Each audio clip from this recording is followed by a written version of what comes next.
Hi, இன்னைக்கு வந்து நம்ம மேங்கோ பர்ஃபி பார்க்கலாம். இதுக்கு வந்து 2 மேங்கோவை கட் பண்ணி இந்த மாதிரி மிக்சியில் கிரைண்ட் பண்ணி வச்சுருக்கேன். அப்புறம் இதுக்கு வந்து 1 கப் மில்க் பவுடர் வச்சுக்கிறோம். சுகரையும் ஏலக்காவையும் 1 கப் நான் இந்த மாதிரி அரைச்சி வச்சுருக்கேன்.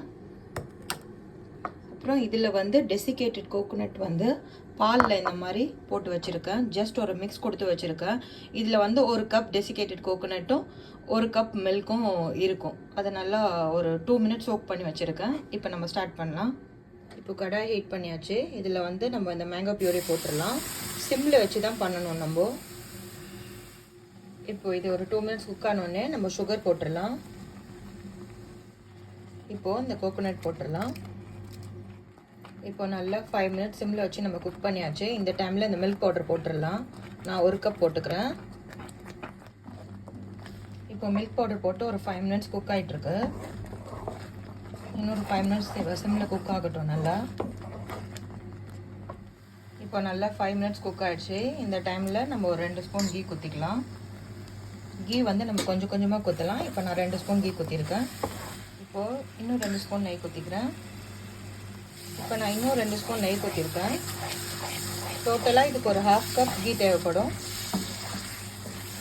இப்போது நல்லா 10 மினிட்ஸ் சிம்மில் வச்சு நம்ம குக் பண்ணிட்டோம். இன்னும் கொஞ்சம் நேரத்தில் இன்னும் கொஞ்சம் நல்லா அல்வா மாதிரி கரண்டி வந்துடும். அந்த டைமில் நம்ம ஆஃப் பண்ணிக்கலாம். இன்னும் ஒரு 2-3 மினிட்ஸில் குக் ஆகிடும். நான் காட்டுறேன். இப்போ ஒரு ட்ரேயில் கீ தடவி கொஞ்சமாக சாஃப்ரான் போட்டு வச்சுருக்கேன். பட்டர் பேப்பரில் கீ தடவி சாஃப்ரான் போட்டிருக்கேன். இப்போது இந்த மாதிரி கரண்டு வரணும். இதுதான் பர்ஃபெக்ட் கன்சிஸ்டன்சி. இந்த டைமில் நம்ம ஆஃப் பண்ணிவிட்டு பிளேட்டிங் பண்ணிடலாம். இப்போ நம்ம கீ தடவி வச்சுருந்த இந்த பிளேட்டில் ட்ரான்ஸ்ஃபர் பண்ணிக்கலாம். இப்போ இதை வச்சு லேசாக இந்த மாதிரி அழுத்தி விடலாம். இப்போ இந்த மாதிரி நம்ம ஈக்குவலாக ஸ்ப்ரெட் பண்ணி விட்டாச்சு. இது வந்து ஒரு 2 ஹவர்ஸ் கம்ப்ளீட்டாக ஆறணும். அப்படியே நம்ம வெளில தான் வைக்கணும், ஃப்ரிட்ஜிலலாம் வைக்கக்கூடாது. 2 ஹவர்ஸ் கழித்து நான் உங்களுக்கு காட்டுறேன். இப்போ வந்து 2 ஹவர்ஸ் ஆகிடுச்சு. இப்போ நம்ம இதை அப்படியே கவுத்து போடலாம். இப்போ கவுத்து போட்டாச்சு. நம்ம போட்ட குங்குமப்பூலாம் அப்படியே ஃப்ரண்ட் சைடில் சூப்பராக இருக்குது. இப்போ கட் பண்ணலாம். இப்போ கட் பண்ணி எடுத்துருக்கேன்.